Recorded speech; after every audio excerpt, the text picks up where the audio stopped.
Yarın koyni bişmiken könlüm açlar.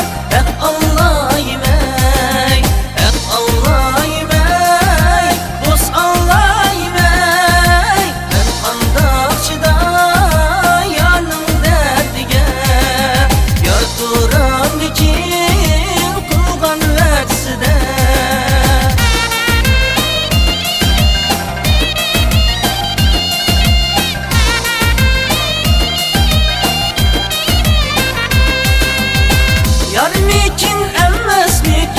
Şamda yatan, yarım için emmez bir gün kan şamda yatan. Kaşını atıp gözünü sürtüp canını kakşatkan. Hep Allah'ım ey, hep Allah'ım ey, dost Allah'ım ey. Ben kandakçıda yanım derdige, yar duran dikin kulgan vetside.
Yarimni körüm olsam armanım yoktur.